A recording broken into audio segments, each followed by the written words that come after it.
Okay, welcome to court, deposition. We have group one is going to be interviewing group two for their deposition. This time, Adam will be deposing Larissa. Adam, you Thank may you. ask your questions. Thank you, Your Honor. Okay. Why should this law be reconsidered?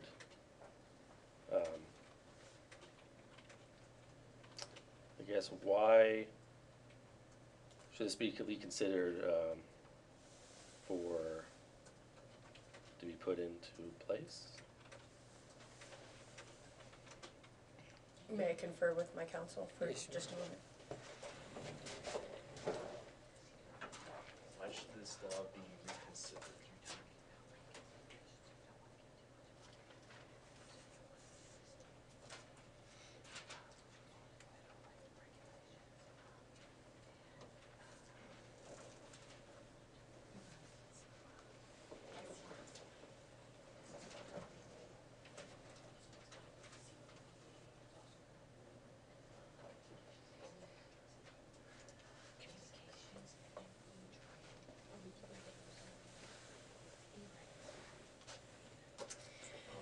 At this time, we believe that this case needs to be readdressed because of the federal guidelines put down in CPPA, the Communications Decency Act, and the regulations stipulating conduct for participating libraries and schools with the E-rates program.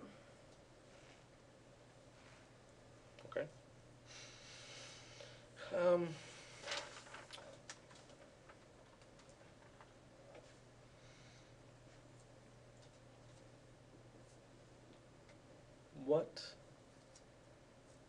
What if any laws have been passed since the case that would affect your amendment of this law, or would make you consider it should be amended? May I confer with my counsel for a moment?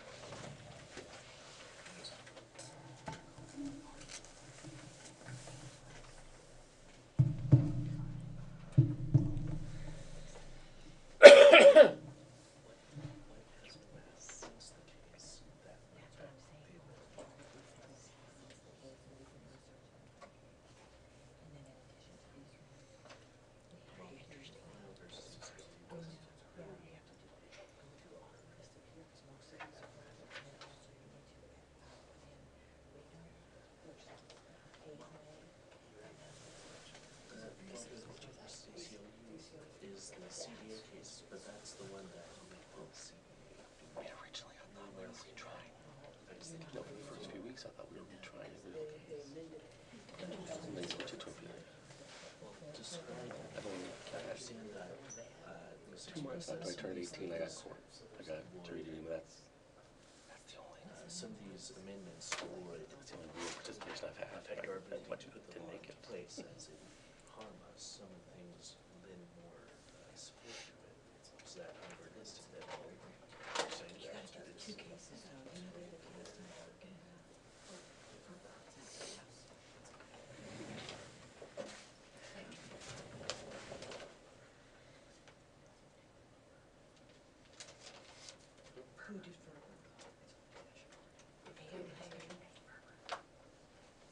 New York versus Weber, yes, that is. Alright, since this case was originally tried, there have been multiple acts that have come into play. CIPA specifically, CIPA, the Children's Internet Protection Act, along with amendments to the Communications Decency Act, the Protecting Children in the 21st Century Act, various FCC regulations, the case of Reno versus ACLU, and the state of New York versus Ferber, all pertain to the information that we're debating in this case, and we believe could change the outcome and makes it reasonable for us to request an appeal of the decision.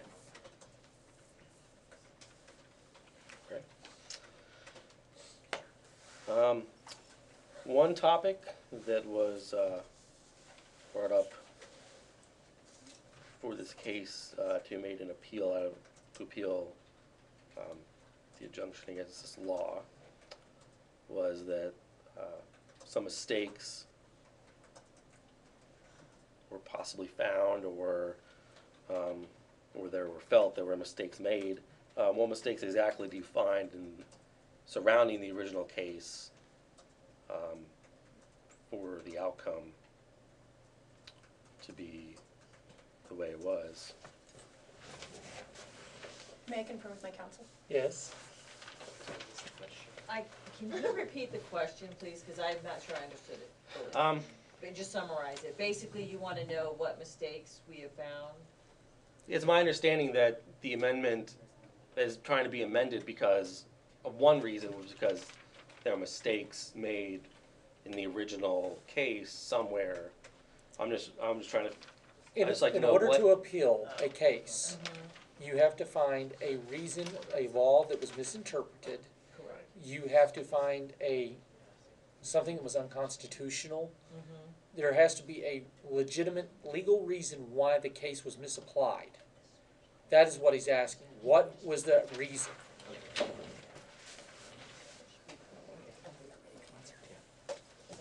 Huh? Are we good on that? Good looking.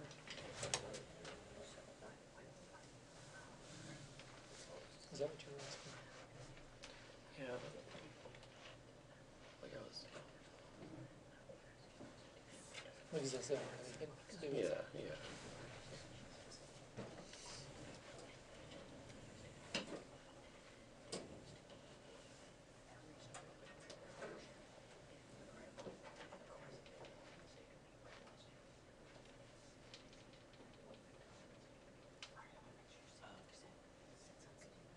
Well, furthermore, as far as the third point as to why we lost, was, Or do you have any more? that the Originally we had 7 questions. the interpretation of what the national, Like I said, you have no more than 10, but you can have less than that if you want. the national internet setup, there must be, uniform regulation of that is not necessarily true. And because that is part of the reason why we lost the case, a re-examination of that necessitates, looking at the amendment again. It was the conclusion. Well, yes, as far as the specific law, yeah, it's not a specific law, but you might be able to throw it in there. We feel that this case was primarily initially won based on the interpretation of the Commerce Clause of the United States Constitution. But there are other issues that play into that. The long-arm statute, there's some discrepancy, although in the state of New York, which is what we're discussing here, has been found that there needs to be a reasonable amount of interaction. We believe that if a crime has been committed, perpetrated against somebody within the state of New York, that the state of New York has the right to try to prosecute that individual. And because at the time that this law was initially looked at, there were no standards for the type of commerce that goes on in the internet. And we believe that the way that the Commerce Clause was applied to this situation, that it was misapplied. And that the states do have rights within their own states to govern what happens within their own state. Okay. Thank you.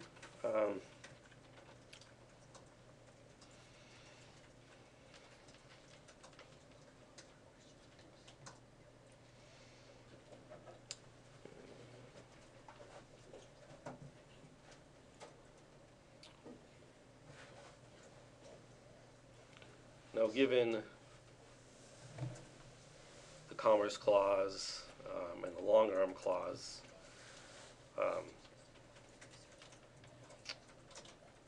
and the fact that this law was found that it could possibly penalize communications that originated outside the state and ended outside the state. Why do you believe that the law doesn't affect interstate commerce to a pretty high degree? Because the Communications Decency Act states that internet service providers and people that, like libraries that provide a place for people to get online and use internet service, cannot be held legally liable as perpetrators in a crime for the crimes committed by third parties who use their services. So we're not going, the state of New York is not trying to go after libraries, go after Peace Fire or any of these other groups. What we're trying to do is to appropriately prosecute criminals within the state of New York who perpetrate crimes. If the victim is in the state of New York, if the crime is perpetrated in the state of New York, those are the people that the state of New York is trying to protect its own citizens. And we believe that with the other legislation out there that the libraries aren't being held responsible for any of it. So honestly, we don't understand, pardon the terms, but we don't understand what your beef is. Because you're not held liable at all. That's already been addressed in other laws.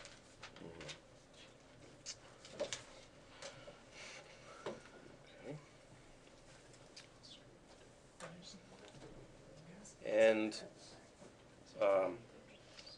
another reason why this law was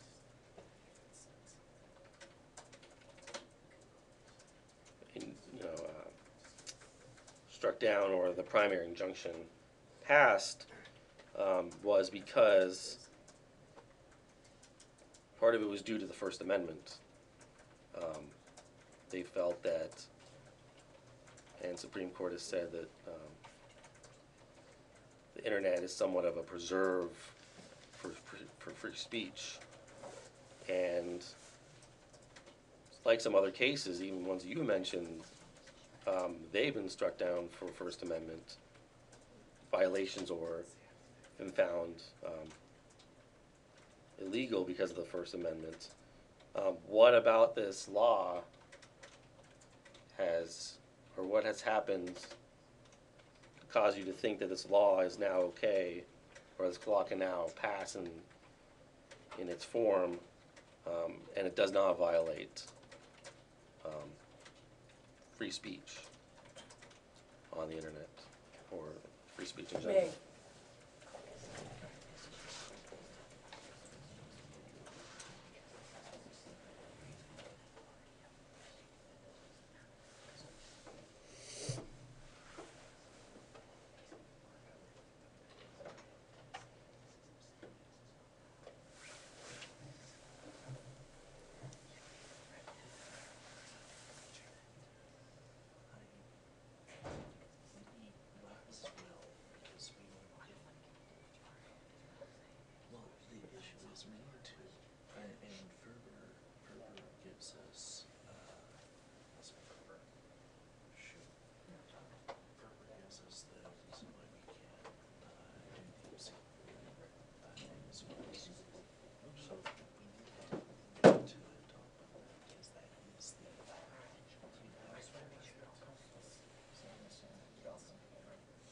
So we have Ferber as far as I'm seeing, we have this vested interest to not just us, but the nation as a whole. We're a part of the federal government, and they're honing in on our jurisdiction. But unless we're just going, hey, this is the national policy, we're going with that.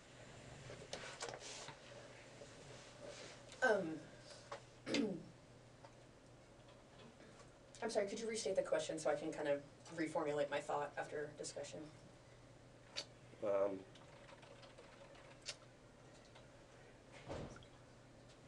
just want to make sure I'm clearly answering exactly what you're asking. How is this law, how does this law not violate the First Amendment when it originally was deemed that it did in some way. We don't feel that this law was, the injunction was won based on First Amendment. I believe that that was the original intent of the ALA and the ACLU, because they are, as we all know, champions of the First Amendment, and we congratulate them all for that. But this case, the injunction was won based on the Commerce Clause. And the First Amendment, where it does come into play, with SEPA, with the Communications Decency Act, with New York versus Ferber, the federal government has set guidelines about what is obscene. And public libraries, not public libraries, schools, all accept money from the federal government and as part of the E-rates program. And when they accept that money, part of the guidelines of that program is that they put these filters in place. So the federal government has decided that there is a limit to free speech when it comes to protecting our children. And that's just how it is. That's the federal guidelines. Our intention with this law is to work within the bounds of federal guidelines, but the state of New York feels that they have the right to further prosecute any perpetrators of crime within the state of New York. Because the First Amendment issue has already been settled by federal guidelines.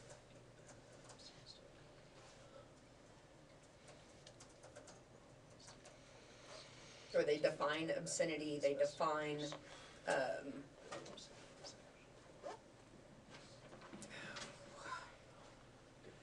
I'm sorry, I can't at the moment remember all of the definitions. I know part of it's in the Communications Decency Act. Part of it is in the Protecting Children in the 21st Century Act. Of obscenity? Yeah, where the federal regulation redefines what those things are. And yes, it is a sacrifice of First Amendment freedom, but in the interests of protecting children who are not able to protect themselves, the federal government and state governments have an obligation to do that.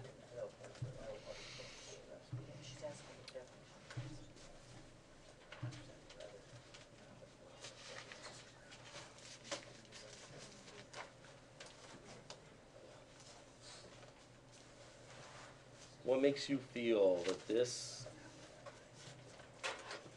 that the way this law is designed to act, that, yes, the least restrictive method of protecting minors without taking away the rights of adults or non-minors, do you feel, what makes you feel that this law is the least restrictive method to protect minors and not take away legitimate rights of the majority of adults? Because this law isn't placing any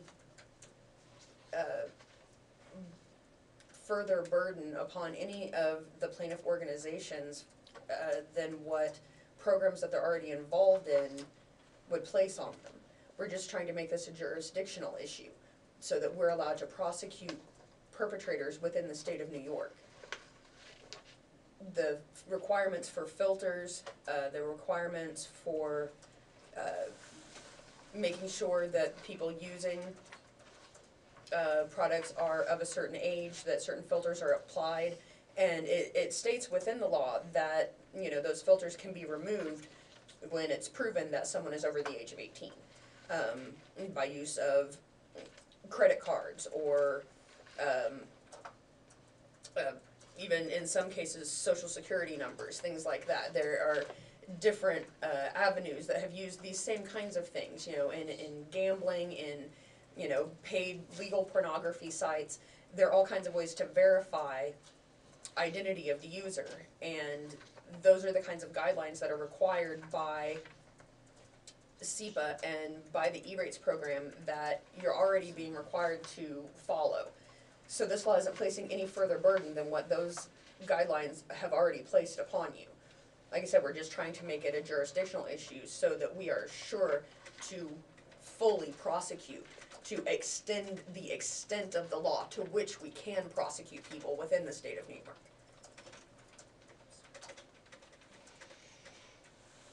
I think I have one more.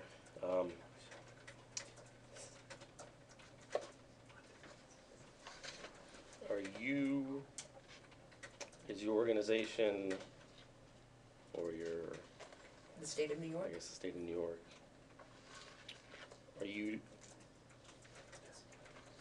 appealing this case for this law so the law can be replaced in its original form, or will there be changes to the law that maybe dealt with some of the issues that originally stopped it from being enacted in the first place? Well, stopped it from being enforced. May I confer with my counsel?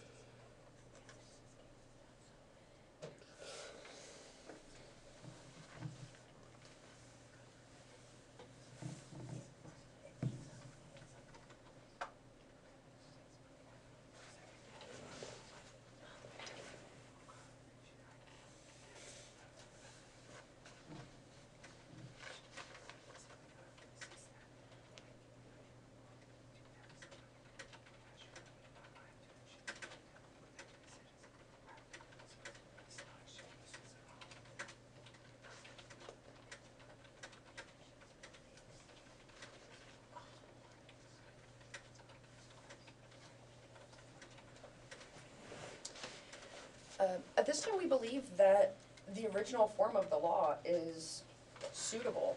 As I've stated, there are further federal guidelines that place even more stringent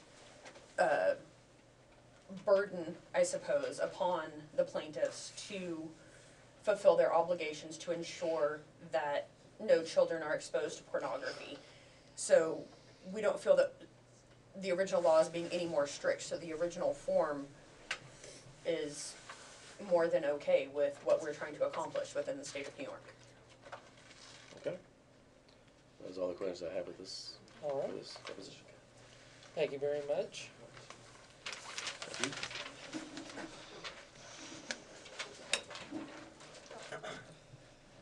Well, we're back now. Group 2 is going to be interviewing Group 1 for deposition. And at this time, I'm going to turn it over to Ms. Cheryl. Ms. Cheryl, take it away.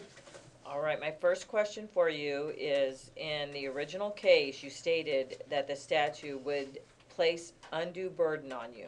With this being said, please expand on how the New York Act will place undue burden on your operation. Okay, can you explain the New York Act? I'm not familiar with that. The New York Act is what's in this case. It's the case itself. What's the actual, That was the act that Oh, we that's brought the- forth to try the case. okay. That's the law. That's law. Well, the undue burden that was in that case was that it was an infringement on the First Amendment rights. And, internet is a broad term, and it covers, where you go on that is your First Amendment right. So that is the only burden that we have, from the New York Act itself.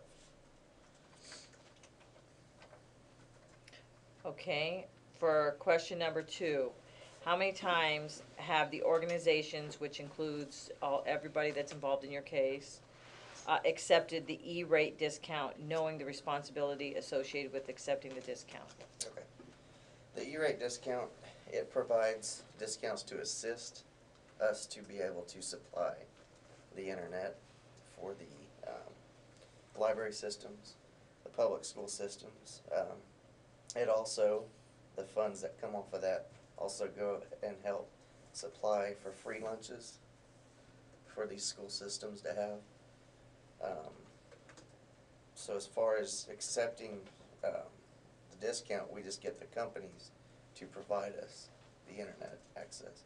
And the money that comes out of that does go for the free lunches at school systems.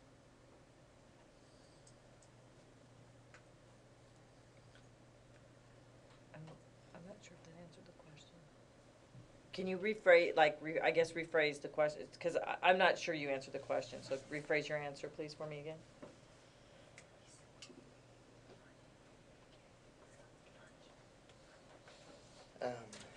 Well, the E-rate itself provides discounts to assist us to provide the internet service. So we don't get, we just get the discounted, or we get the providers to give us the internet. And also the E-rate, it goes out for supplying free lunches and internet service for public schools and libraries. Okay. For question 3, knowing the stipulations of E-rate, why did you accept it? Well, that's, once again, that's how we get to provide the internet service. And it also, it's a funding that goes out for the school lunch programs, and it just assists the schools and the libraries to be able to provide internet service. Okay. Question number 4, with the guidelines governing child pornography and minors' access to pornography stated in the Child Internet Protection Act and the E-rates program, why do you feel that New York is not entitled to further prosecution or to further prosecute offenders within the state of New York? Okay. Let me get with my counsel on this one. Okay.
Fifteen seconds.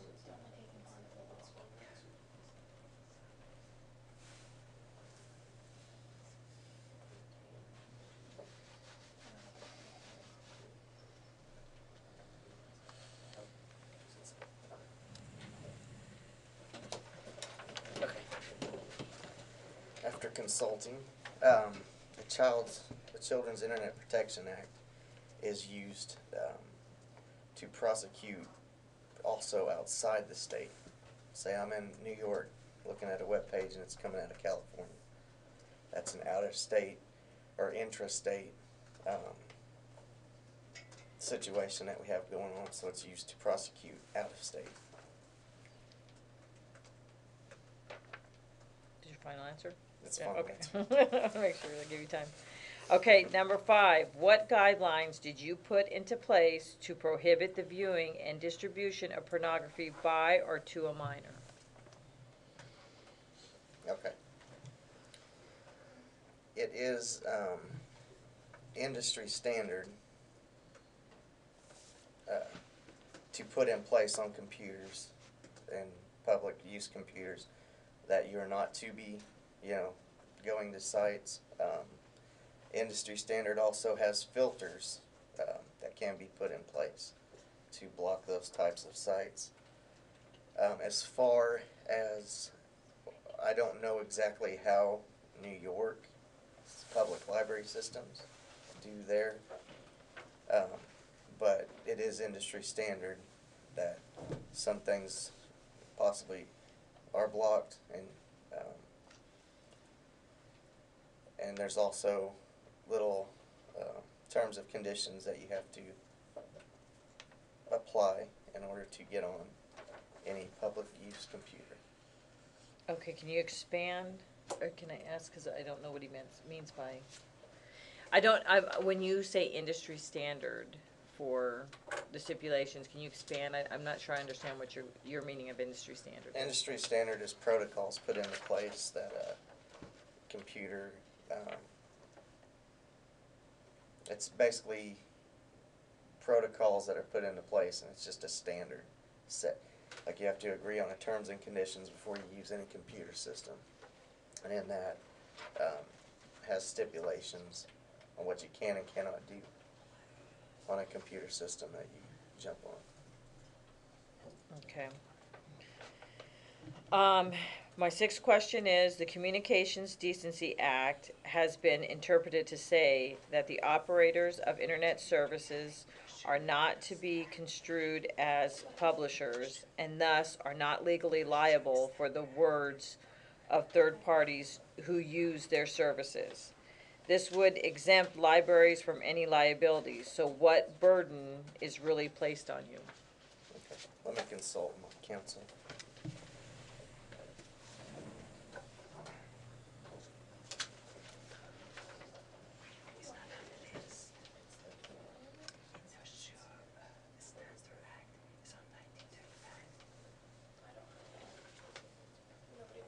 Yeah, I wasn't sure, like, I needed them to expand on what they meant by, was that asking another question? I didn't. You can ask them to expand, but you can't, actually, because of time. Yeah, Otherwise you can, yeah, I know, I just, because I know you gave us those strict guidelines, I just wanted to make sure I wasn't crossing them. I just didn't understand what they meant by industry standard, I kept saying that. he didn't define it, Huh? he didn't define it.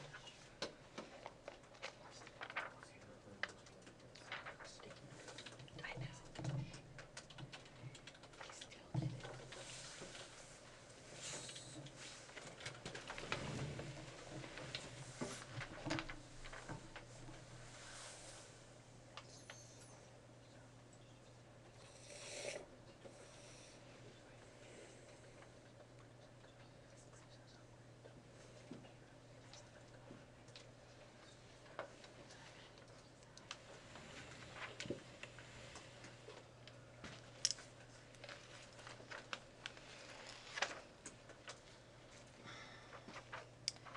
"15 seconds. All right, I have not been near any animal, but yet have hair everywhere.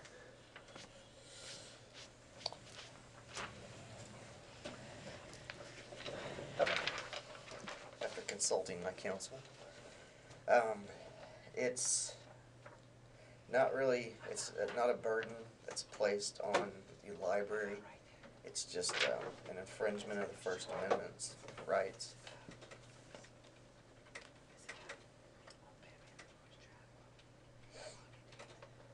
Is that your answer? Yes. Okay.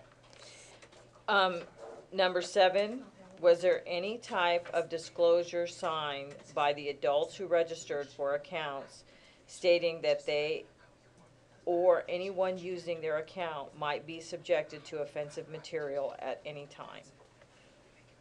And that includes anybody in your, that's in the case, involved in the case. Okay. Let me refer with my counsel again.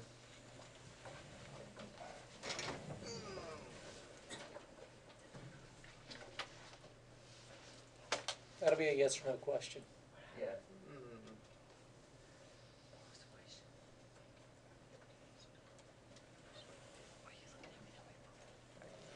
Is it a good, like, you're a little deceiving little nature, is it?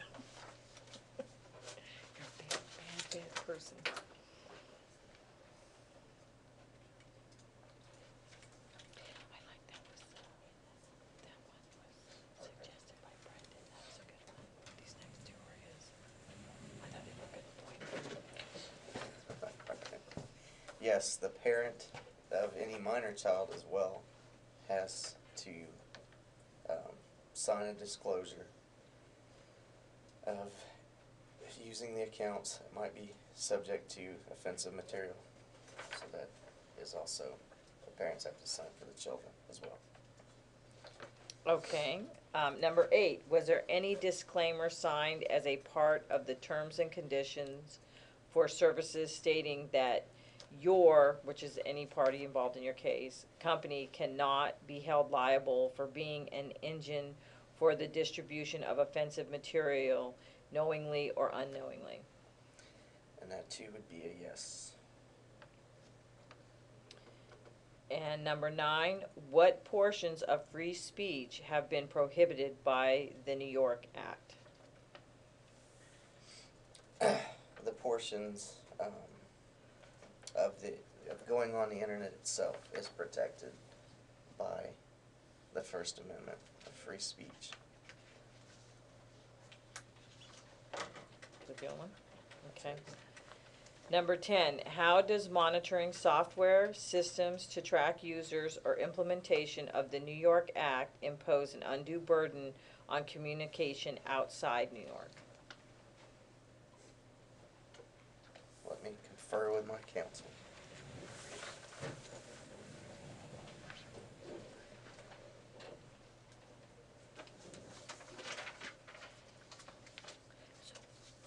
What is Brandon's study? Is he cybersecurity? Is that how you know him? So you know what he has, what he's capable of.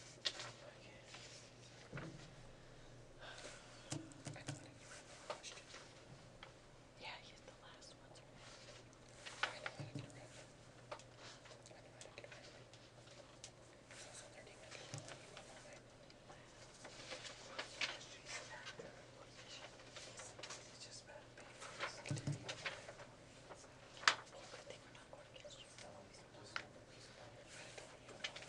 That's because he's your student. You're my students. But I'm gonna, Yeah.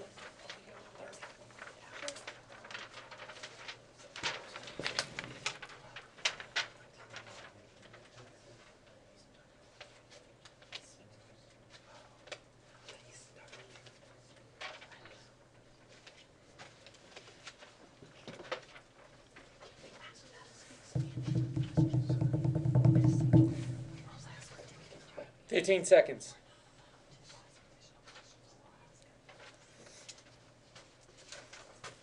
they wanna know if we can expand on 9 and ask, what does internet?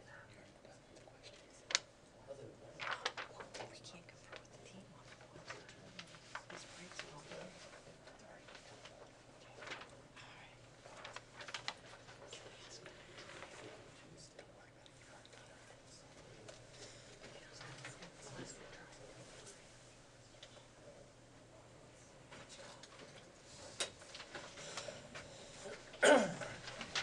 Okay. After convening, Oh, yeah, absolutely. Yeah, I got that.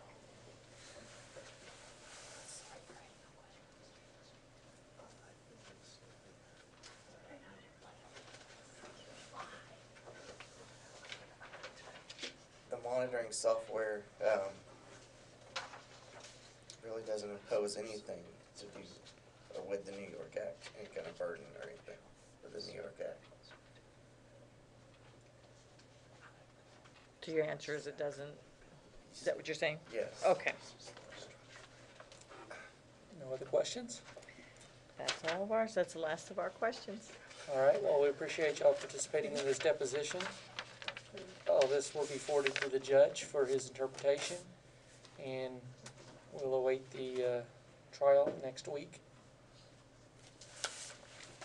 Good game. Trial begins at regular class